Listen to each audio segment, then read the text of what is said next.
નમસ્કાર, ન્યૂઝ બુલેટિનમાં આપનું સ્વાગત છે। હું છું પંકજ। શરૂઆત મહત્વપૂર્ણ સમાચારથી કરીશું। 6 વાગ્યા સુધીમાં 54 તાલુકામાં વરસાદ નોંધાયો છે। છોટાઉદેપુરમાં 2 ઇંચ વરસાદ, મોરવા હડફ જાફરાબાદમાં 1.25 ઇંચ વરસાદ નોંધાયો છે, જ્યારે રાજુલામાં 0.5 ઇંચ વરસાદ ખાબક્યો છે। ડીસા, પલસાણા, તિલકવાડામાં 1/2 ઇંચ વરસાદ થયો છે, તો ઉના, ધાનેરા, ગીર ગઢડા અને લીલિયામાં 1/2 ઇંચ વરસાદ પડ્યો છે। રાજ્યભરમાં કુલ 54 તાલુકામાં વરસાદ થયો છે। સવારે 6 વાગ્યા સુધીમાં 54 તાલુકામાં વરસાદ નોંધાયો છે, જેમાં છોટાઉદેપુરમાં સૌથી વધારે 2 ઇંચ વરસાદ થયો, જ્યારે મોરવા હડફ જાફરાબાદમાં 1.25 ઇંચ, રાજુલામાં 0.5 ઇંચ, ડીસા, પલસાણા, તિલકવાડામાં 1/2 ઇંચ, ઉના, ધાનેરા, ગીર ગઢડા, લીલિયામાં 1/2 ઇંચ વરસાદ થયો છે।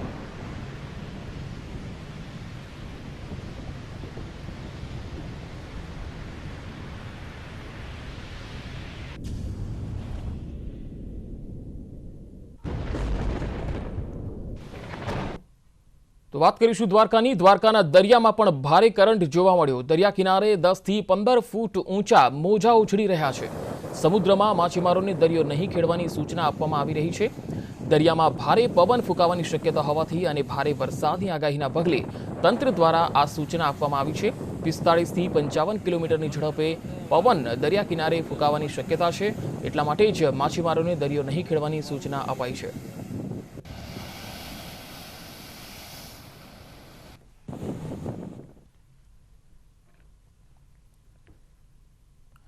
હવામાન નિષ્ણાત અંબાલાલ પટેલે વરસાદને લઈને કેટલીક આગાહી વ્યક્ત કરી। દક્ષિણ ગુજરાત અને દરિયા કિનારાના વિસ્તારોમાં સારા વરસાદની આગાહી કરી છે। સૌરાષ્ટ્ર પંથકમાં નોંધપાત્ર વરસાદની આગાહી કરી છે। સામાન્ય વિરામ બાદ ફરી વધશે વરસાદનું જોર। ઉત્તર ગુજરાત તથા મધ્ય ગુજરાતમાં મધ્યમ વરસાદની આગાહી કરવામાં આવી।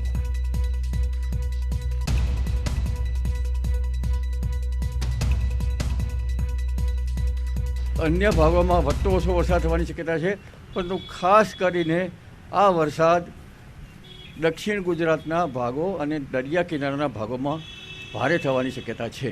અને વરસાદ જે છે એ આવશે, પરંતુ વરસાદનું જોર જે છે હવે 18મી તારીખ પછી થોડું ધીમું પડી જવાની શક્યતા રહેલી છે। 4 ઇંચથી માંડી અને 15 ઇંચ સુધીનો વરસાદ કુલ વરસાદ થવાની શક્યતા છે। તારીખ 20 સુધીમાં વરસાદ લગભગ તારીખ 18 થી 18, 19, 20માં થશે, પણ જોર થોડું ધીમું પડશે, ત્યારબાદ જોર પુનઃ વધશે। એટલે વરસાદ ગયો નથી, વચમાં થોડોક જ વિરામ લેવાની શક્યતા રહેલી છે। રાજ્યમાં 2 દિવસ અતિ ભારે વરસાદની આગાહી છે। સાયક્લોનિક સર્ક્યુલેશન સિસ્ટમના પગલે ચોમાસું સક્રિય થયું છે।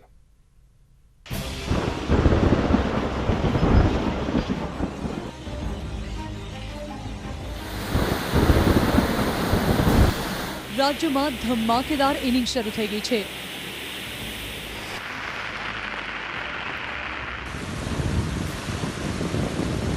સૌરાષ્ટ્ર દરિયાકાંઠે સર્જાયેલા લો પ્રેશર અને સાયક્લોનિક સર્ક્યુલેશનની સિસ્ટમને પગલે હવે ફરી એકવાર રાજ્યમાં ચોમાસું સક્રિય થઈ ગયું છે। હવામાન વિભાગની આગાહી મુજબ દક્ષિણ ગુજરાત, સૌરાષ્ટ્રના અનેક જિલ્લામાં ભારેથી અતિ ભારે વરસાદ પડી શકે છે। વરસાદની વાત કરીએ તો વલસાડ, દાહોદ, છોટાઉદેપુર, ડાંગ, નવસારી, જૂનાગઢ, અમરેલી, ગીર સોમનાથ અને દીવમાં ભારેથી અતિ ભારે વરસાદ પડવાની શક્યતા છે। હવામાન વિભાગની આગાહી પ્રમાણે શુક્રવારે છોટાઉદેપુર, નર્મદા, નવસારી, વલસાડ, પોરબંદર, દ્વારકામાં ભારેથી અતિ ભારે વરસાદ પડી શકે છે। 17 જુલાઈની વાત કરીએ તો અમદાવાદ સહિત દાહોદ, પંચમહાલ, ખેડા, આણંદ, બનાસકાંઠા, સાબરકાંઠા, મહીસાગર અને અરવલ્લી સાથે સૌરાષ્ટ્રના રાજકોટ, જામનગર, પોરબંદર, જૂનાગઢ, અમરેલી, ભાવનગર, દ્વારકા, ગીર સોમનાથમાં સામાન્ય વરસાદ થવાની આગાહી છે। રાજ્યમાં આ વર્ષે 11 જૂનના રોજ ચોમાસાનું આગમન થઈ ગયું હતું, જે બાદ એક પણ સિસ્ટમ નહીં સર્જાતા 21 જૂનથી ચોમાસાનું જોર ઘટવા લાગ્યું હતું અને મેઘરાજાએ વિરામ લઈ લીધો હતો। રાજ્યમાં શનિવાર સુધી મોસમનો માત્ર 14% વરસાદ નોંધાયો હતો, જેની સરખામણીએ ગત વર્ષે 11 જુલાઈ સુધીમાં 26%થી વધુ વરસાદ પડી ચૂક્યો હતો। વરસાદ ખેંચાતા ખેડૂતોની ચિંતામાં વધારો થયો હતો, પરંતુ હવે ચોમાસાની સિસ્ટમ સક્રિય થતા અષાઢ માસના પ્રથમ દિવસે ગુજરાતમાં મેઘરાજાનું ધમાકેદાર આગમન થયું છે। સૌરાષ્ટ્રમાં જામનગર, પોરબંદર, દ્વારકા અને કચ્છમાં ભારે વરસાદની સંભાવના છે, જેના કારણે 2 દિવસ માટે દરિયો ન ખેડવાની સૂચના અપાઈ છે। વિભુ પટેલ, ન્યૂઝ 18 ગુજરાતી, અમદાવાદ। રાજ્યમાં હજુ 2 દિવસ વરસાદ વરસવાની આગાહી છે. છેલ્લા 1 સપ્તાહથી પડી રહેલો વરસાદ ખેડૂતો માટે વરદાનરૂપ સાબિત થયો છે. જોકે સરેરાશ વરસાદની હજુ પણ ઘટ છે.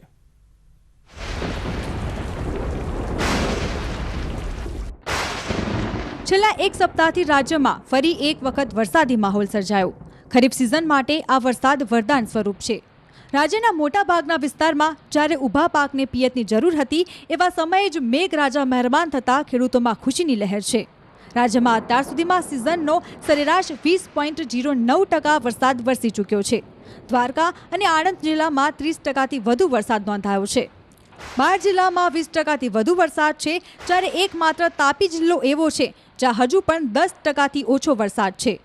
અન્ય જિલ્લાની વાત કરીએ તો દેવભૂમિ દ્વારકામાં સૌથી વધુ 32.14%, આણંદમાં 30.53%, ભાવનગરમાં 29.68%, પાટણમાં 27.45%, અમરેલીમાં 26.02%, ભરૂચમાં 25.23%, ખેડામાં 25.04%, બોટાદમાં 24.66%, સુરતમાં 24.50%, નવસારીમાં 21.91% અને સુરેન્દ્રનગરમાં 20.68% વરસાદ નોંધાયો છે.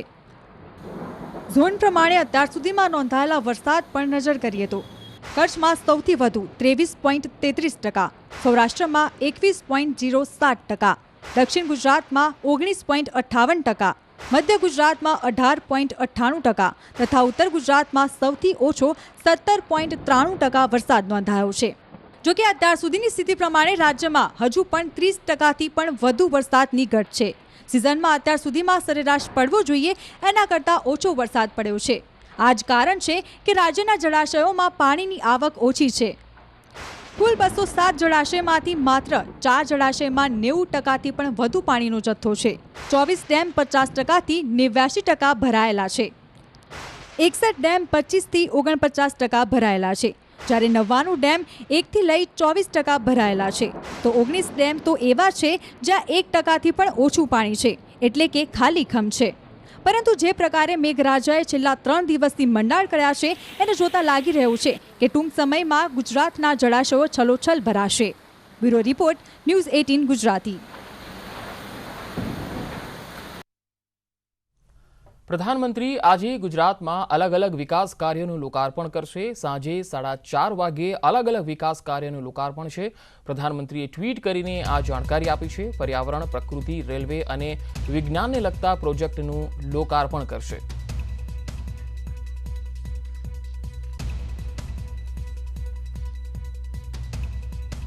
પ્રધાનમંત્રી નરેન્દ્ર મોદી આજે ગુજરાતને અનેક નવા નજરાણાની ભેટ આપશે. દિલ્હીથી વર્ચ્યુઅલી યોજાનારા આ કાર્યક્રમમાં પ્રધાનમંત્રી ઉપરાંત ગૃહમંત્રી અમિત શાહ પણ જોડાશે, જ્યારે મુખ્યમંત્રી, નાયબ મુખ્યમંત્રી અને રેલવે મંત્રી ગાંધીનગર ખાતે ઉપસ્થિત રહેશે.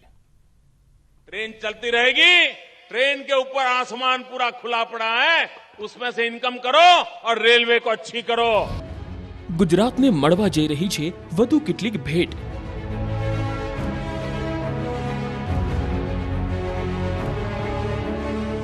ગાંધીનગરમાં ખુલ્લો મુકાશે પ્રધાનમંત્રી નરેન્દ્ર મોદીનો આ ડ્રીમ પ્રોજેક્ટ. ગાંધીનગરમાં તૈયાર થયેલું આ આકર્ષક નજરાણું દેશનું પહેલું રીડેવલપ્ડ કેપિટલ સ્ટેશન છે, જે છે તો એક રેલવે સ્ટેશન, પણ તેની ઉપર બનાવાઈ છે 5 સ્ટાર બિઝનેસ હોટલ, જેનું શુક્રવારે સાંજે 4 વાગ્યે પ્રધાનમંત્રી વર્ચ્યુઅલી લોકાર્પણ કરશે. મહાત્મા મંદિર સુધી કનેક્ટિવિટી વધે, દેશ વિદેશથી આવતા પ્રવાસીઓને યાદગાર સુવિધા મળે અને રેલવેની આવક પણ વધે, એ માટે દૂરંદેશી પ્રધાનમંત્રી નરેન્દ્ર મોદીએ જાન્યુઆરી 2017માં આ પ્રોજેક્ટનું ખાતમુહૂર્ત કર્યું અને આજે અહીં તૈયાર થઈ ચૂક્યું છે શાનદાર અને જબરદસ્ત રેલવે સ્ટેશન. 6500 ચોરસ મીટરમાં પથરાયેલું આ બિલ્ડિંગ ગાંધીનગરની સૌથી ઊંચી ઇમારત છે. હોટલમાં 6, 8 અને 10 માળના 3 ટાવર છે, જેમાં 318 આલીશાન રૂમ છે. 1000 car, 200 two wheeler, 100 auto rickshaw park થઈ શકે એવી વ્યવસ્થા છે. Club house, banquet hall, spa, health centre, swimming pool અને ગાર્ડન પણ ઉપલબ્ધ છે. ફૂડ સ્ટોલ, બુક સ્ટોલ અને શોપિંગ માટે અઢળક વિકલ્પ છે. પ્લેટફોર્મ પર પ્રાર્થના રૂમ, બેબી ફીડિંગ રૂમ, આકસ્મિક સંજોગોમાં સારવાર માટે પ્રાથમિક સારવાર રૂમ પણ તૈયાર કરાયો છે. રેલવે સ્ટેશન બાદ પ્રધાનમંત્રી અમદાવાદ સાયન્સ સિટી ખાતે નિર્મિત 5D થિયેટર સહિતના પ્રકલ્પોને ખુલ્લા મૂકશે. સાયન્સ સિટી ખાતે 12,000થી વધુ માછલીઓ ધરાવતી એક્વાટિક ગેલેરીને ખુલ્લી મૂકશે, જેમાં 180થી વધુ પ્રજાતિની માછલીઓને મુલાકાતીઓ નિહાળી શકશે. ગેલેરીની ડિઝાઇન એ પ્રકારની છે જેનાથી તમે પાણીમાં ઉતરીને માછલીઓ નિહાળતા હોય એવી અનુભૂતિ થશે. આ એક્વાટિકા ગેલેરી તૈયાર કરવામાં 40 લાખ લીટર પાણીનો ઉપયોગ કરાયો છે. અહીંનું બીજું નજરાણું રોબોટિક ગેલેરી છે. 79 પ્રકારના 200 જેટલા રોબોટની આ ગેલેરીને પણ પ્રધાનમંત્રી ખુલ્લી મૂકશે. આદેશ પ્રમાણે પ્રતિસાદ આપતા આ રોબોટ પ્રવાસીઓ અને ખાસ તો બાળકો માટે રસપ્રદ બની રહેશે. ઇન્ટેલિજન્સ અને સંશોધન ક્ષેત્રે કામ કરતા રોબોટ પણ અહીં જોવા મળશે, જે મુલાકાતીઓની દુનિયાને જ્ઞાનસભર બનાવશે. સાયન્સ સિટીમાં 8 હેક્ટરમાં પથરાયેલો નેચર પાર્ક પણ પ્રજાને સમર્પિત કરાશે.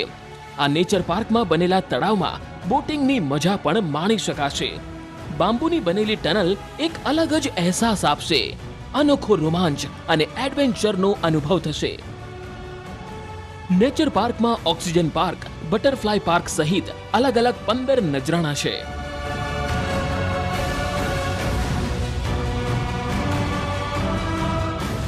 ઉપરાંત પ્રધાનમંત્રી મોદી ગાંધીનગર વારાણસી સુધીની નવી સાપ્તાહિક સુપરફાસ્ટ ટ્રેનને લીલી ઝંડી આપશે.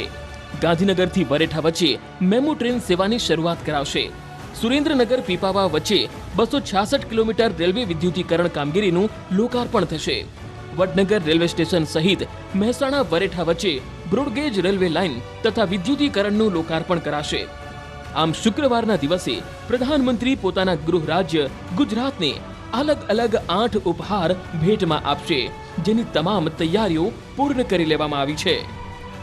Bureau report, news 18 Gujarati.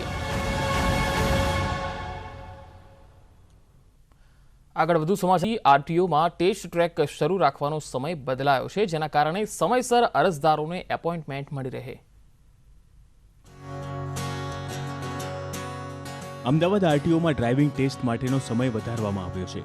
હવેથી સવારે 6 વાગ્યાથી રાત્રે 9 વાગ્યા સુધી ટેસ્ટ ટ્રેક ચાલુ રહેશે. ટેસ્ટ માટે 2 થી 3 મહિના લાંબા વેઇટિંગને ઓછું કરવા માટે આ નિર્ણય લેવાયો છે. 150 જેટલા 4 વ્હીલર અને 200થી વધારે 2 વ્હીલરના લાયસન્સ માટેના આપણે અપોઇન્ટમેન્ટ આપી શકીશું અને ટેસ્ટ લઈ શકીશું. એટલે લોકોને એનો ફાયદો થશે અને ઝડપથી લાયસન્સ મળશે અને વેઇટિંગ પીરિયડ પણ ઘટશે. ડ્રાઇવિંગ ટેસ્ટના કલાકો વધતા હવે લોકો પોતાની અનુકૂળતા મુજબ સ્લોટ બુક કરીને ટેસ્ટ આપી શકશે. તેનાથી નોકરિયાતોને મોટી રાહત મળી છે. સવારે નોકરી જતા પહેલા કે સાંજે ઘરે આવતા તેઓ ટેસ્ટ આપી શકશે. આ નિર્ણયને અરજદારોએ આવકાર્યો છે. જોબ ઉપર જતા હોય તો જોબ ઉપર રજા મૂકવી પડતી હતી, ઘણાને પગાર પણ કપાઈ જતો હતો. તો હવે આ ટાઈમ છે તો જોબ ઉપરથી 6 વાગ્યા પછી બી કોઈ છૂટે છે તો એ કોઈ બી ટાઈમે અહીંયા આવી શકે છે અથવા જોબ ગયા પહેલાં બી આવી શકે છે એ લોકો. એટલે આ ડિસિઝન ગવર્મેન્ટે ખૂબ જ સારું લીધું. અરજી કર્યા બાદ ડ્રાઇવિંગ ટેસ્ટ અને ત્યારબાદ લાયસન્સ મળવામાં ઘણો સમય વીતી જાય છે. હવે જોવું એ રહેશે કે આરટીઓની આ પહેલ કેટલી કારગર સાબિત થાય છે. વિભુ પટેલ, ન્યૂઝ 18 ગુજરાતી, અમદાવાદ. કોરોનાએ શિક્ષણ પર વધુ ઘાતક અસર પહોંચાડી છે. મહીસાગર જિલ્લામાં છાત્રાલયોમાં અભ્યાસ કરતા ગરીબ વર્ગના વિદ્યાર્થીઓનું ભવિષ્ય હાલ અધ્ધરતાલ છે, કારણ કે 1.5 વર્ષથી શાળાઓ બંધ છે. ઓનલાઈન શિક્ષણ અપાઈ રહ્યું છે, પરંતુ જે વાલીઓ ગરીબ છે તેમની પાસે એન્ડ્રોઈડ ફોન નથી, તેમના સંતાનો શિક્ષણથી વંચિત છે. મહીસાગરના ગ્રામ્ય વિસ્તારમાં અનેક બાળકો હાલ માતા પિતા સાથે ખેતરમાં કામ કરતા જોવા મળી રહ્યા છે, કારણ કે શિક્ષણ મેળવવાનો કોઈ વિકલ્પ જ તેમની પાસે નથી. કેટલાક ઘરમાં તો વીજળીની આપવાની સુવિધા નથી. જિલ્લાની 98 છાત્રાલયોમાં અભ્યાસ કરતા 10,000થી વધુ બાળકો શિક્ષણથી વંચિત રહ્યા અને તેમનું ભવિષ્ય ધૂંધળું બન્યું છે. અંતરિયાળ આ ગામડાઓમાં માતા પિતાની આર્થિક સ્થિતિ સારી ન હોવાથી બાળકોને સરકારી છાત્રાલયોમાં ભણવા મોકલાય છે, પરંતુ કોરોનાના કારણે છાત્રાલયો બંધ છે અને શિક્ષણ થઈ શકતું નથી. વાલીઓની માંગ છે કે સરકાર તેમના સંતાનો માટે કોઈ અન્ય વૈકલ્પિક વ્યવસ્થા કરે. છોકરાઓ પૂરેપૂરું જ્ઞાન લઈ શકતા નથી, તો આ જ્ઞાન પૂરેપૂરું એમને મળે એના માટે સરકારને એટલી વિનંતી છે કે એમના માટે સરકાર કોઈ એવો નિયમ બહાર પાડે કે એવી કોઈ સુવિધા આપે કે છોકરા કોઈ સારું શિક્ષણ મેળવી શકે. એમનો વાલી એટલો ગરીબ પરિસ્થિતિમાં છે કે એ ઘેર બેઠી ઓનલાઈન પર ભણાઈ શકી તેમ નથી. 1.5 વર્ષથી કોઈ શિક્ષણ કાર્ય પણ બંધ છે અને વાલીઓ પણ એટલા ગરીબ બાળકો છે જેથી કરીને કોઈ અહીંયા એમના વાલીઓ મોબાઈલ પણ નથી મેળવી શકતા કે પછી ભણતર માટે ઓનલાઈન માટે કોઈ ઓપ્શન પણ નથી એમ. તો આ બુલેટિનમાં અત્યારે આટલું જ. નમસ્કાર.